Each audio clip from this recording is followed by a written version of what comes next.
All right. We are live. Hi, everybody. Welcome to the Attitude of Gratitude interview series, which we're now calling it. My name is Lauren, and we've also got Jackie. Hi, I'm Jackie.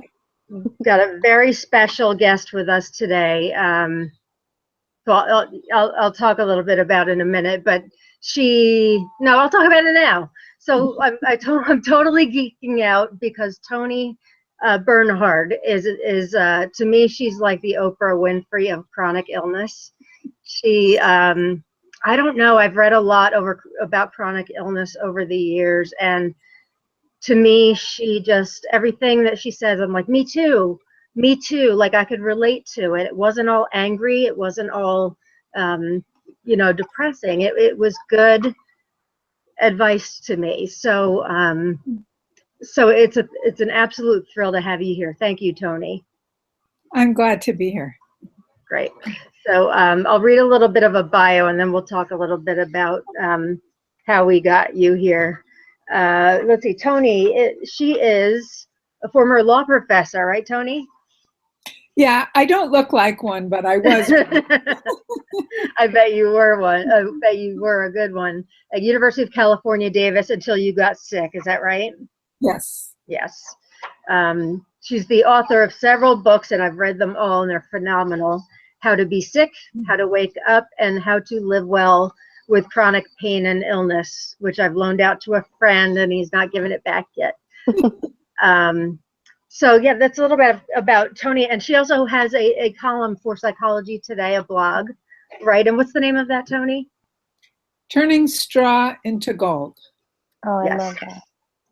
That's actually the name of a chapter in my first book, How to Be Sick. So that's where I got the idea for the name. Oh, okay, cool. We have to cross our fingers that the dog doesn't bark because my husband's not home. So I'm here alone, and we'll see what happens. That's No all right. worries. Our last broadcast with Dr. Bruce Singer was a complete technological failure on my end. So a dog barking is nothing. Okay. So Jackie, did you want to talk at all about like why we pursued Toni? Yeah, I mean, Lauren and I guess it was a few months ago now, we kept seeing your articles pop up, in various Facebook feeds or on Psychology Today, and we kept, talking about how much we loved your articles, how they had such a positive spin on them. They were focused on the solution, not on the problem. So often, I'm sure you see it too, the articles that get published about living with chronic pain and illness are really just, they're angry, which is understandable, but it's just. I have to let the dog out. I'm sorry. Oh, that's all right. That's all right. And we were really so struck by the positive spin on your articles, and we wanted more, so we wanted you in our group. Great. And you joined us, and then we said, let's ask her to be in an interview. Yeah, I have to tell a little story about you joining us, in full disclosure. So I think it was maybe a year ago, I sent you an email through Psychology Today, and I'm like, you know what? I wonder if she'd be interested in a gratitude-based group on chronic illness, and what the heck. So I sent you one, and I don't know if you didn't get it, didn't respond or whatever. And then something happened. A lot of emails. I'm sure you do. I try to respond to all of them, but sometimes they slip through. Yes, and I think honestly, I may have done it through the Facebook messaging, so it may have been filtered out. But then I tried again, I think it was October, and I'm like, yeah, I'll give it a shot, and I was at a Penn State game with my husband. My son goes to Penn State, so it's 108,000 people in this enormous game, and we're like up in the front row, or in the back row rather, and I see on my phone Toni Bernhard is requested to come in the group, and I'm like, holy shit. And then immediately I get a text from Jackie. What? I'm a swearer myself. Oh, okay. Very good company. Not usually in interviews. Yeah, you can swear here. Then immediately I get a note from Jackie. She's like, OMG, did you see who put in a request? And I'm like, yeah, we got to play this cool. We got to be cool. I feel so ordinary that it's just strange for me to hear you talk that way. I know, but you know what? You speak when you're chronically ill, as you know, when somebody speaks to you and it hits your heart and your head, it's just amazing. And you know, when your articles would get posted in Psychology Today, it wasn't one of those articles that we would have to kind of look at first to see if it fit with our group. It always was like Toni, and even the other members, you know, Toni's new articles. So anyway, I'm gushing, but that is the God's honest truth about we're so happy to have you with us. Thanks so much. So what you want to tell us a little bit about like when you got sick and and you know, I apologize anyone who's read the books or heard me before. You've heard the story before. So it was 2001 May, and the law school semester had ended, and my husband and I took a trip to Paris, which was a big deal for us because we're in California, and for us a big trip is to go to Hawaii. So this was a big trip, and I had rented a studio apartment, and we were just going to stay there for 3 weeks and immerse ourselves in the city. And the second day there, I felt sick, and I thought maybe it was just jet lag, and I said, well, let's go to a movie. So I really just wanted to assess how I felt. And I realized that I really was sick. And pretty soon I had all of the acute symptoms of a really bad viral infection. The fever, the sore throat, all of that. And so I wound up staying in this tiny studio apartment. Well, my husband, who doesn't really like going out on his own, would go out on his own, and then he'd come back every couple hours and check on me. And at first we thought, well, no big deal. In 2-3 days I'll be fine. And it just dwindled down until there was hardly anything left. And to make a longish story short, I never recovered from that viral infection.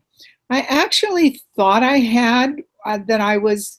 You can come up and lie there. Lie there. Come on.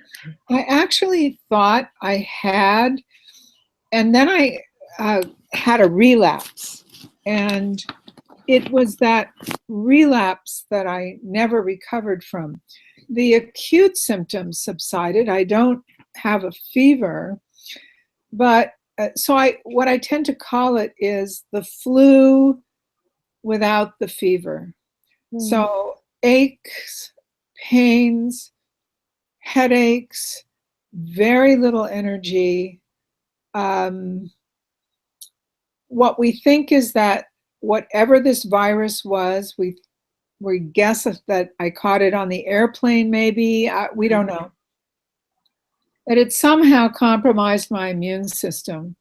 And my immune system is just dysfunctional and reads me as sick. I may not even have an active virus at this moment. We just don't know. Believe me, I've been to many, many specialists and pursued Western medicine, Eastern medicine, all the alternatives. And, I have a few things that help me symptom-wise, but we've never figured out how to get me better. And so it will be 16 years in May. Wow. Yeah, I told you in the email we got sick. In fact, now that I know it's May, it's even more uncanny. Mine was May also, from parvovirus. I had parvovirus, and it felt like I had the flu, and they thought it was Lyme disease because that's very prevalent where we are. I've been tested for Lyme every possible way. Me too. Me too. So it is. That was another reason why I related to you. I'm like, wow, we got sick at the same time. So your diagnosis is Well, my diagnosis, it's a diagnosis of exclusion, really. Right. And so it's chronic fatigue syndrome, although we who are given that diagnosis prefer the term myalgic encephalomyelitis, or ME, because chronic fatigue syndrome just doesn't come close to describing what this is like. This is not fatigue. I don't fall asleep. I don't fall asleep watching TV even. I have trouble falling asleep, as a matter of fact. So that is the diagnosis. But no one really understands this illness. And the prevailing thinking is that it may very well, and I think it is, several different subsets, several different illnesses that have yet to be isolated. And the reason I say that is that I have yet to meet anyone who has the exact same symptoms I do. It seems like people's symptoms vary widely, as well as their functionality. Some people are able to work. Some people are, well, you said you were at a Penn State football game, did you say? Mm-hmm. Yeah. I can't do that. Yeah. I can't really sustain, there she is. I can't sustain activity for more than an hour or two without having to go down. Never. And that's another thing, is that a lot of the experts in this illness will say, well, the symptoms, they get better, they get worse, and people go through remissions. And no, for 16 years, well, I shouldn't quite say that, but for almost 16 years, I have felt the same. It's relentless, the same way every day. And the reason I say almost is that there was a period a couple years early on, about 2 years, when I didn't get out of bed at all. And now I do hang out in the rest of the house some. I have a lounger in the living room and that kind of thing. So I'm not strictly, some days I am, but not strictly bedbound. And there was a period when I was. But that's the only change in 16 years, almost 16 years. That's rough. That sounds really rough. It was horrible at first. I've adjusted to it. I can still feel very sad. I can still cry about it. But compared to how it was the first few years, I think I was in a state of shock. Because,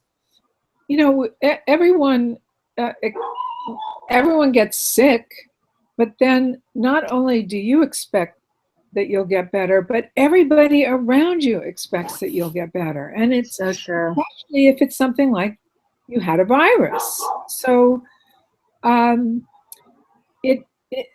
the first few years, there's a lot of, for me, there was a lot of self-denial. There was a lot of self-blame. I thought, what's wrong with me that I can't wake up in the morning and be my old self?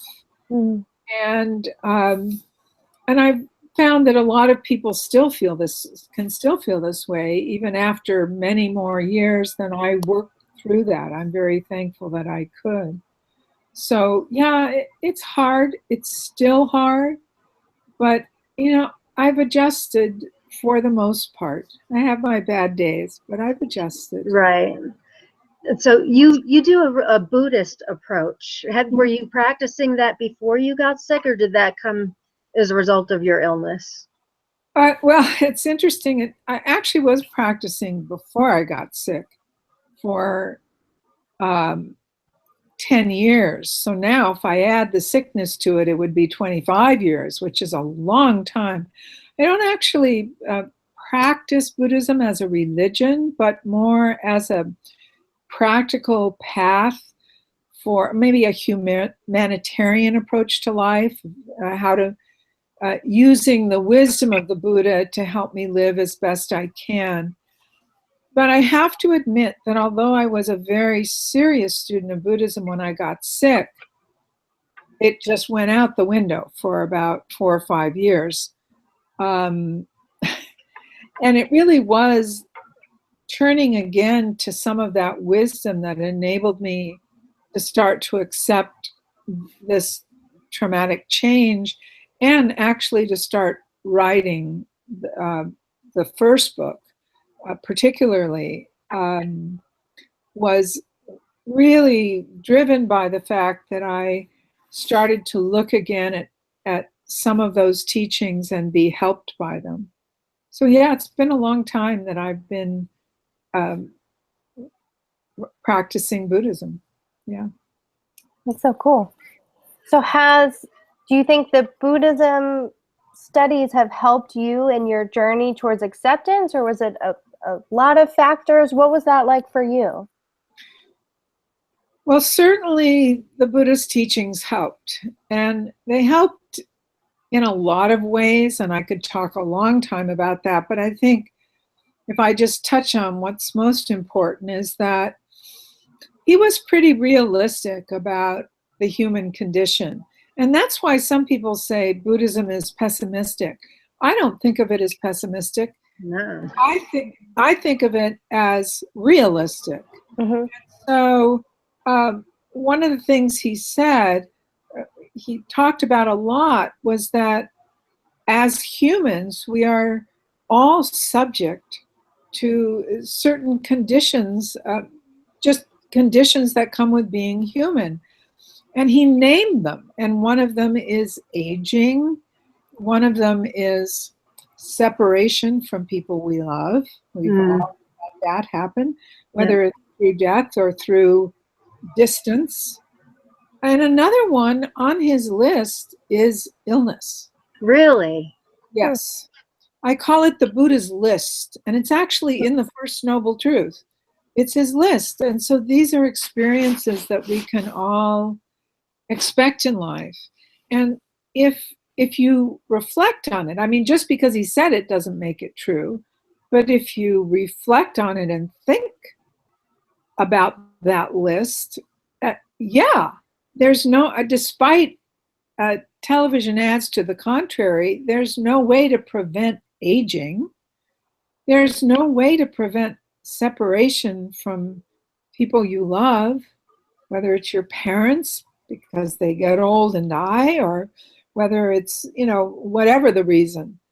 And there's no way to escape injury and illness to the body. The body is, it's an incredible organism, but it's also subject to illness and injury. And so getting back into that frame of mind was one of the first steps that helped me say, this is a natural part of life. So yes, and then in addition to that, then there's a lot that he talks about that one can do to find as much peace and joy as you can within those factors that everybody's going to face. But there's another thing that helped me. You asked what helped me get to acceptance. Definitely the Buddha's teachings, but also other people that I met online. Because one of the things I think everybody does when they're diagnosed with whatever, whether it's lupus or cancer, I've also had a bout with breast cancer. That was 2 years ago. One of the things people do, and I certainly did it 16 years ago, you go online, you Google what you got, Yep. and you find other people. And just meeting other people who had the same symptoms I did, who were undergoing the same shocking change and unexpected change to their lives, made me feel that I wasn't alone, and made me realize that I wasn't alone. And that also helped me accept that this is just something that happens to a lot of people. You know, we don't, in this culture, a lot of people don't realize that, and I know now because I hear from people every day through emails mostly, there are a lot of young people, people in their 20s. Jackie. 20s, 30s, Yeah. who suffer from chronic illness or chronic pain conditions. And I don't think most people realize that until it happens to them and they check out online and find out that there's a whole community out there of people suffering in the same way.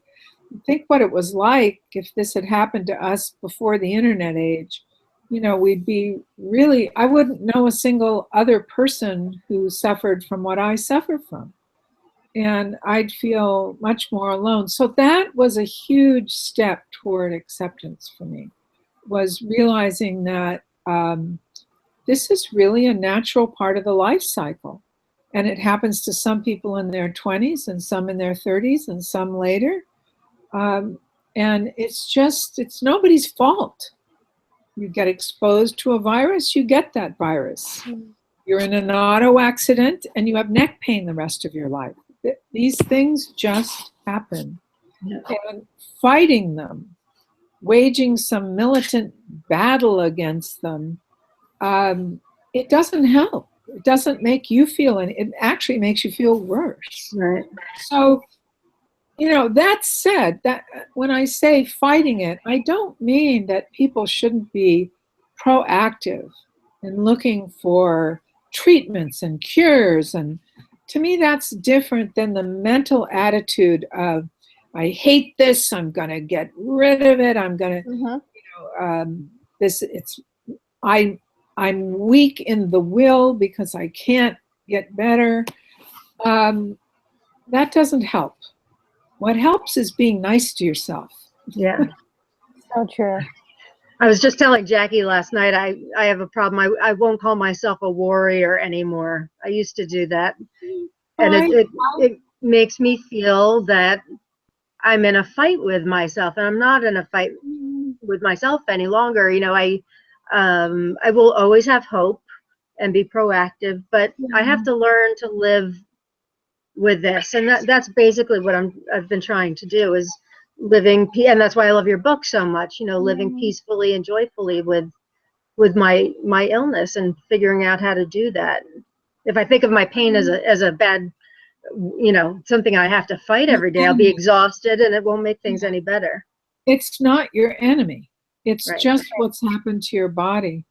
And, you know, I think that's really wise to not think of yourself as a warrior. I don't usually raise that or say, don't think of yourself that way, because seems to me a lot of people do. And They do. It's nothing wrong. I don't mean to put up anybody that says that.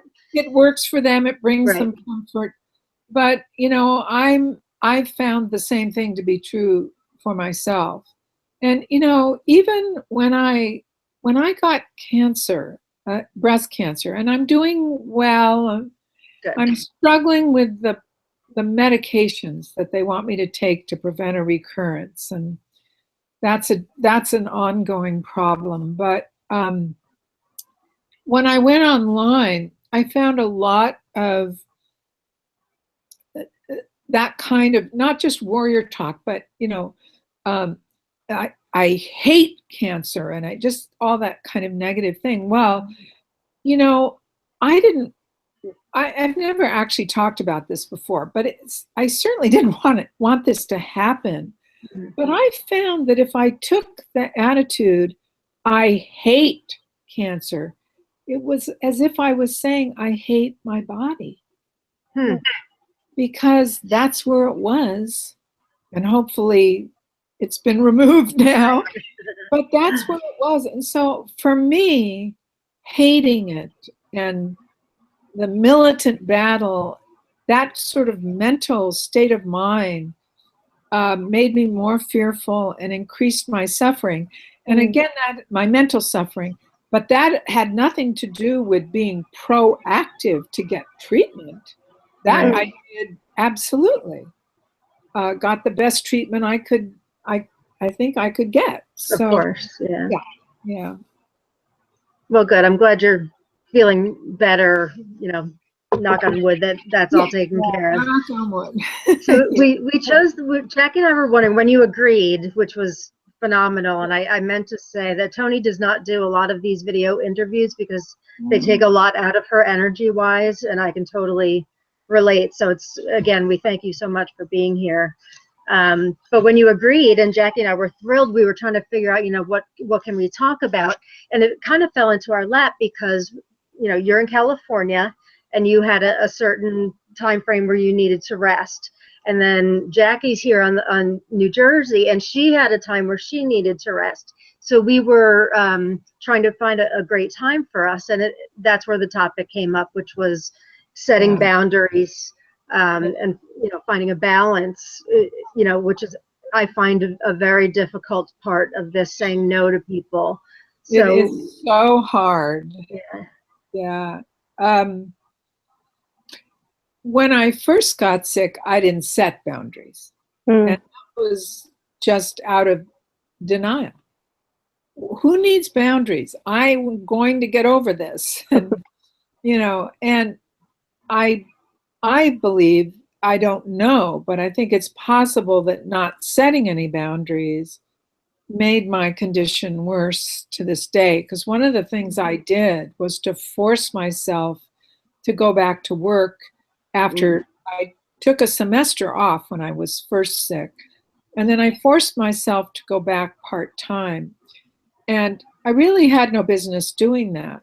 I was so sick that my husband, whose name's also Toni, people who read my book, Toni, who at the time was working in another town that's, I don't know, 20 minutes away, he would drive to where we live in Davis, drive me to the law school, drop me off, and then pick me up two or 3 hours later and drive me home. And I'd get out of the bed and I'd get back in bed. So I was way too sick to do it, but I just couldn't believe that I wasn't going to get better. And so I didn't set boundaries. When I then really was forced to stop working, I couldn't keep doing it. Now I'm, you know, sometimes I say I traded the classroom for the bedroom. I still didn't set boundaries. And that, you know, that really was out of denial to some extent, but also guilt, because I had grown children, and 6 months before I got sick, I became a grandmother for the first time. And my daughter lives in Los Angeles. And so she has this newborn baby, and I wanted to spend a lot of time with the baby, and I couldn't. It was hard for her to come up here. She did when she could. And so a couple times I basically forced myself to get down there. And in addition to wanting to see my grandchild, the other thing, and I think this is true of a lot of people, is that, and why they don't honor a boundary that they should, they don't want to upset family traditions. So one of our family traditions was to go to my son's in-laws' house for Thanksgiving, because his mother-in-law, Jacqueline, is this fabulous cook, and she cooks this feast. And so we had started just all going to their house, which is in Southern California. We're in Northern California. And I was too sick to work, and I said, I'm just going to go. And this is something I write about in my first book, How to Be Sick. This trip I forced myself on to the San Diego, Escondido technically, but we think of it as San Diego, for Thanksgiving, I think was the low point of my illness, because we were staying in a hotel because their house wasn't big enough to hold everyone. And when we came to their house the first day, we were going to be there 3 days, I realized after 10 minutes, I was not going to be able to sit up and visit. And they were kind enough to say, our bedroom is your bedroom. And I spent those 3 days, except when I was in the hotel room at night, lying on their bed while both of my children and their families, and then some of their friends in the area who I knew, came over, because Jacqueline and Bob, they're very social and they have a lot of people, couldn't see anyone. And I think what really made it horrible for me was that they have this window in their bedroom that looks out across the backyard and into a window in their living room or their family room. And so I lay in the bed watching all of this socializing and all of this activity going on. And all I could do was weep. I can almost cry about it now. The memory is that vivid in my mind. So part of and actually that trip became a turning point for me, where I realized that I had to start setting boundaries. And that by not setting boundaries, I was in effect being cruel to myself, because it was much worse for me to be there watching other people and not being able to participate than if I just stayed at home. It was much worse. And then it also, of course, increased my symptoms and landed me in worse shape for weeks afterwards.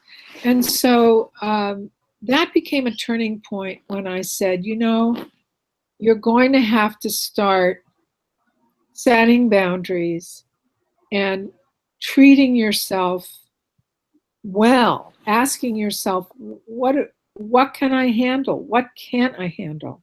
And so that was a big turning point for me. And so I have definite boundaries, just like Jackie, you have your boundary at night. I will say I don't always stick to them, but I'll tell you a few. There's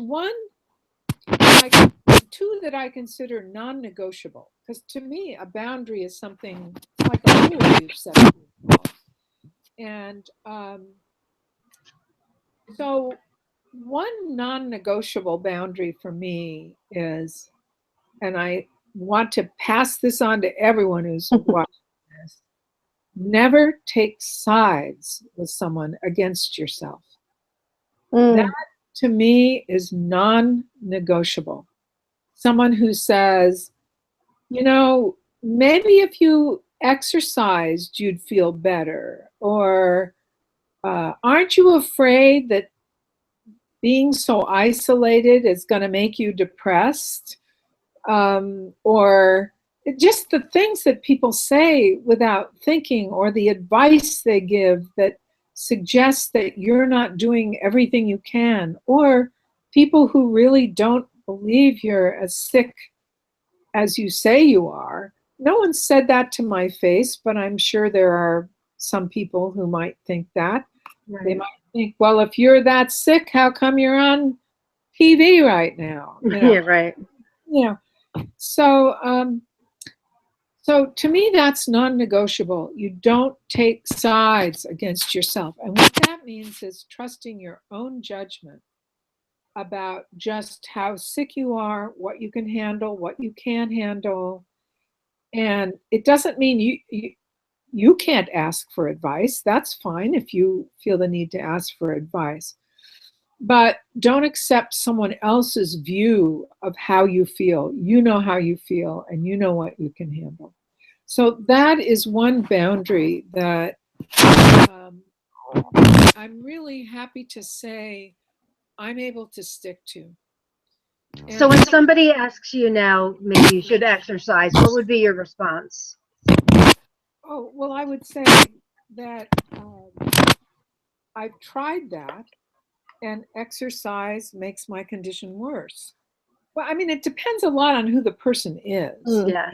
You know, what your relationship with them is. There's the short answer and the long answer. I'll tell you, I try not to be nasty because sometimes, and actually I'm not nasty, but sometimes if someone says to you, well, have you tried exercise? You feel like saying, well, what do you think? I mean, but because people will give me the dumbest advice sometimes, but I've learned that their intentions are good. Yeah. And they're just not skilled at knowing what to say. And that no one's wishing me harm. And so if they say something that's off the wall, I don't get upset. I mean, I have heard from people who have relatives who really harass them. And that's a bit of a different situation. I tell them to try to get away from those people if they can. And of course, there may be a point where they do have to really put their foot down, But people who just give you well-meaning advice that, at first I used to always second guess myself. Well, maybe I should join a gym, but after 16 years, I know what helps and I know what makes me worse. And I also know that there's a lot of unpredictability. I can do something that I think will make me feel better and still have a terrible. So that, that's something, a boundary that I consider non-negotiable. That's simply how you treat yourself.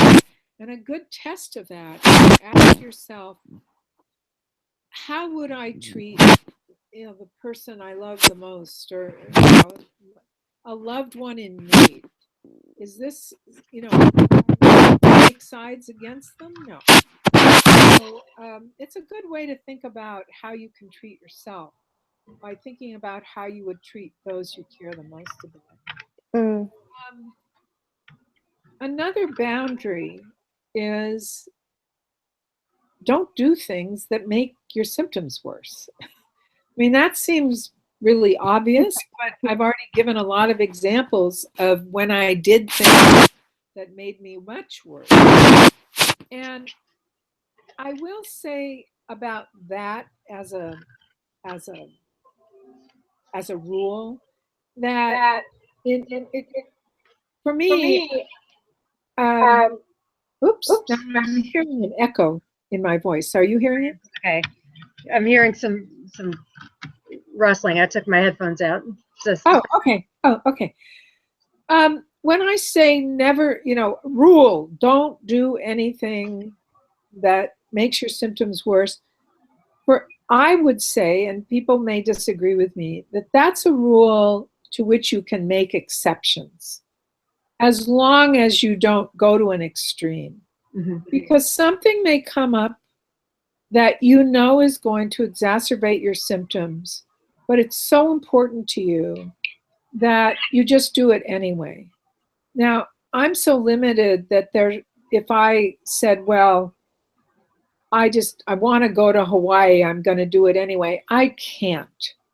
But there are some things I can do. I went to, even though they'll exacerbate my symptoms, I went to the wedding of a dear friend some years ago.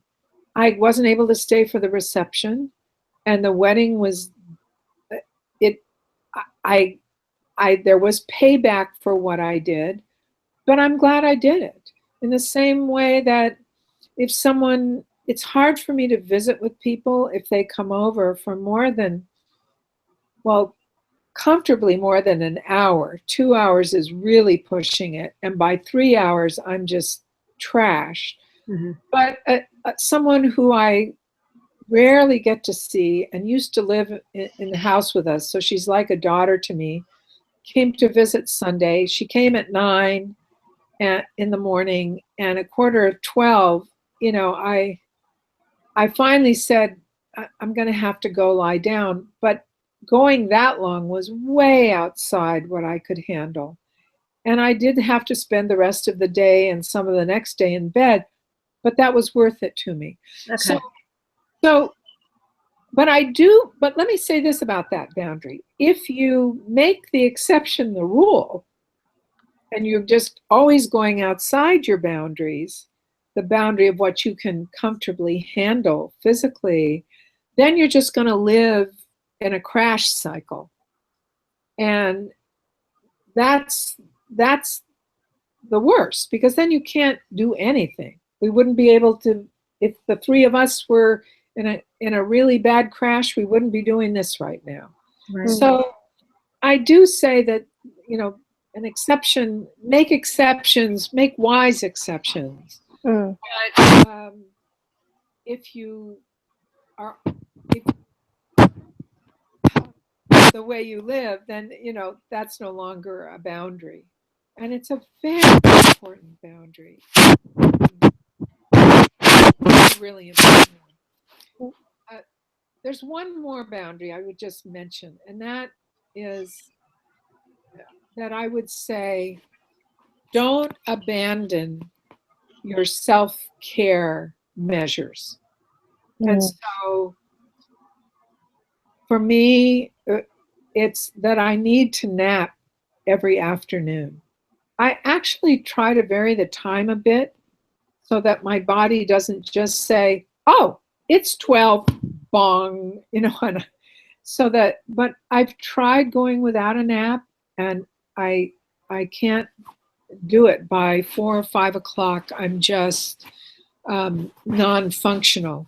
I'm pretty much non-functional. This is my time, Pacific time, by 7 o'clock.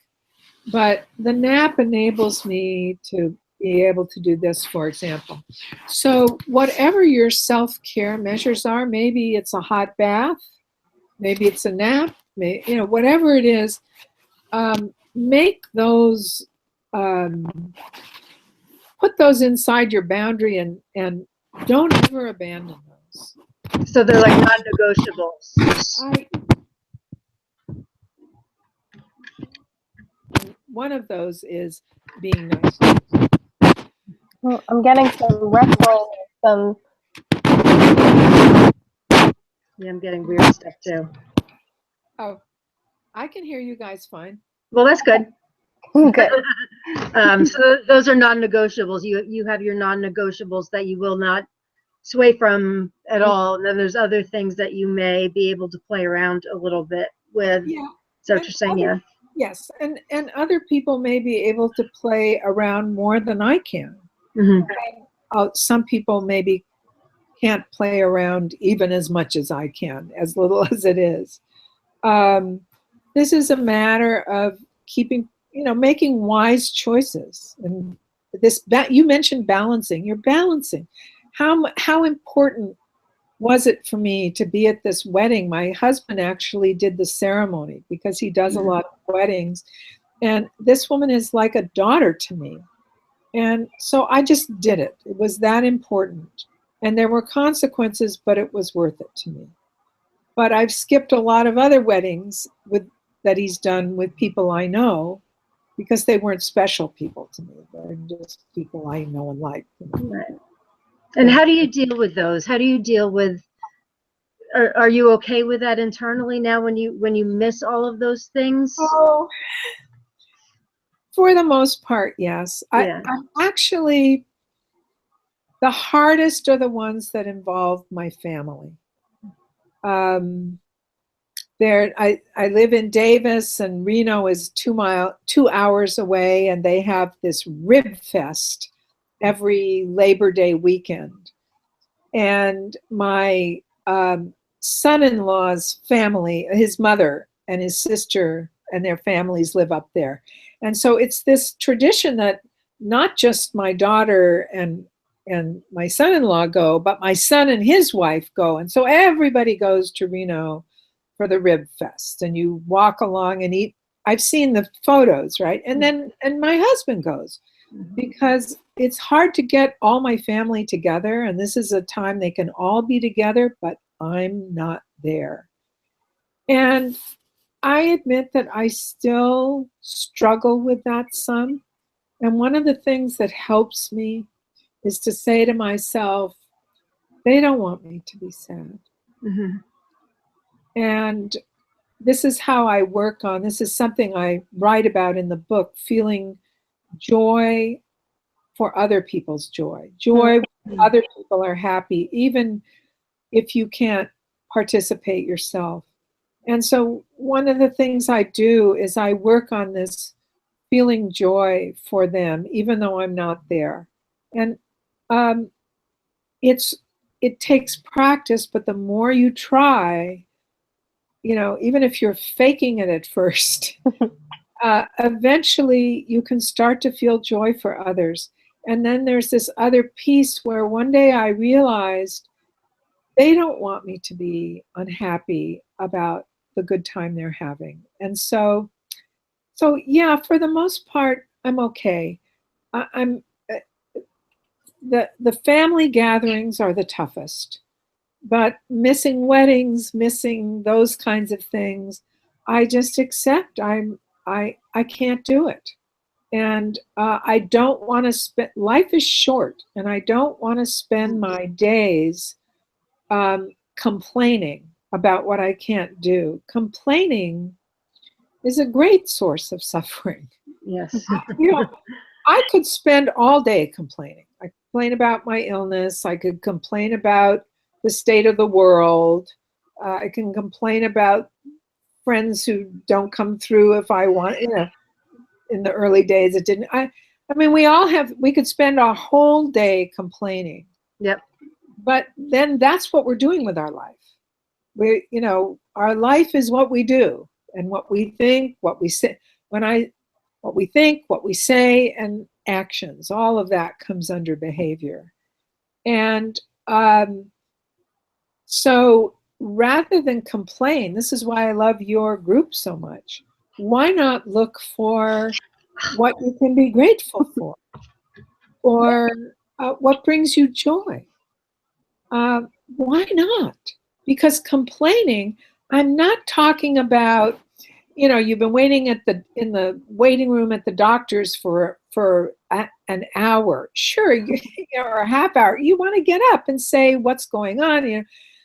I'm not saying that one should be a doormat, as the expression goes. But so this is not. Stand up for yourself. I'm not talking that I'm in favor of. I'm talking about just what goes on in your own mind during the day. Are you going to feel bad, complain, I wish this, I want to do that, this person didn't do this, well, that day has gone by and that's what you did with that day. And so I'd rather cultivate gratitude. That was going to be my next question. How do you I've read your books, and I know that gratitude is a big part of your life. How do you go about cultivating gratitude when you're stuck in your home? We do have a lot of homebound, bedbound people in the group, and almost everybody that joins the group either already has the gratitude or they're seeking it. But how do you go about it, Toni? Well, early on in the illness, I actually, someone suggested or I read, to keep a gratitude journal. And I'm working up to the fact that I don't do it anymore, but I did for several years, and it was very, very helpful. And I had to write down 3 things at the end of the day that I was grateful for. And here I was, too sick to get out of bed, but I could always find 3 things. And it's amazing. It might be, I only had 2 headaches today instead of 3. There you go. Yeah, there you go. And so, I mean, some of the things are obvious, like, I'm grateful for my husband who takes good care of me, that kind of thing. But sometimes it's easy to get that first one or maybe the first 2. Oh, and I said, well, they should be different every day. Mm-hmm. That's tough. But that's tough. And I couldn't always do that. But I kept that journal. And what happened was I got to the point where I didn't need it anymore. But I'm recommending that people do it. I think it's a wonderful idea. I didn't need it anymore because it's almost as if the journal trained my mind to look for what to be grateful for. Mm. So now it's just in the same way that when I said, never take sides against yourself, and that I'm really fortunate that that's something I can do. Some of the other things I struggle with, the boundaries of going outside my energy envelope and stuff. But I trained my mind to look for what to be grateful for. And I wrote a piece for Psychology Today on this. When I don't remember what I called it, but the theme was, what do you do when gratitude is in short supply? That was kind of recent. You posted that one. It's good. Because what I decided one day when I was having trouble, there's big gratitude and there's small gratitude. And so the theme of this piece was, if you don't have the big gratitude, oh, I'm so grateful to be alive. I'm so grateful that my husband is a good caregiver. I'm so great. And these are things I am grateful for. I'm so grateful that we have good health insurance. Mm-hmm. But, there's some days, if I'm feeling particularly bad, when I just can't think big like that. It's almost like, well, yeah, okay, so what else? So the theme of this article, and I really do this, is if you can't think big, think small. Just look right around you. Yesterday was one of those days for me, and I looked outside my bedroom window, and there was I think they're called a black-eyed or an Oregon junco, which is a tiny bird that we rarely get in Davis because they like really cold climates.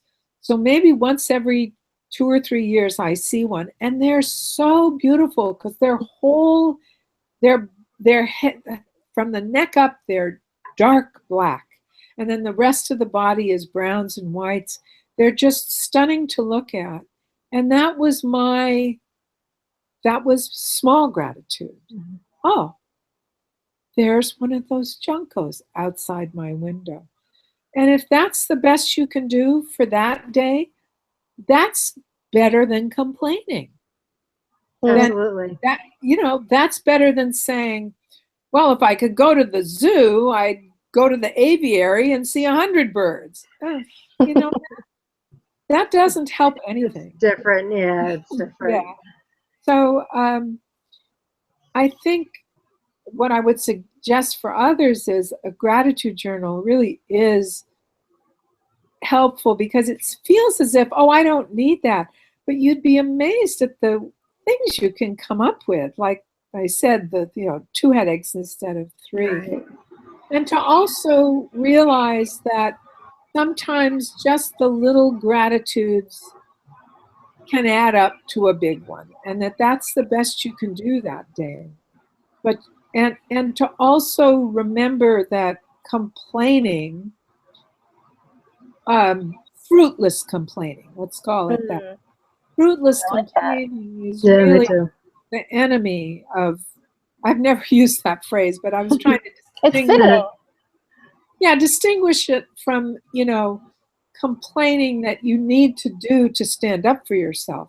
So the fruitless complaining is really the enemy of gratitude because it puts you in a different mindset in which appreciation and joy and thankfulness, they're just impossible.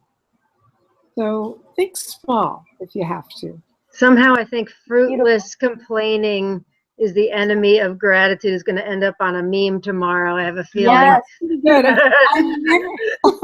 like it because I've never said it before. Oh, I love it. It's perfect. I love it. You gotta print it out and frame it. Oh, that's great. Well, Toni, believe it or not, we're at the hour, and I know that you must be exhausted, but boy, are we so grateful that you were here with us today. Yeah, thank you so much. I enjoyed it, and what happens with something like this is adrenaline kicks in after Yeah. a minute. And the problem with adrenaline, as you two probably know, is that you crash. You come down, yeah. Well, But this was worth it. This was worth it, and I'm really glad. Thanks. Thanks for having me. Thank you so much. And come, please, if you whatever, if you have another book coming out, please come back anytime. You're always welcome, and we really appreciate your insight. It's very important to all the people in the group. Wonderful. Thanks. Thank you. Bye. Thanks, Toni. Bye-bye. Thanks, everybody. Thanks for Thank tuning you. in.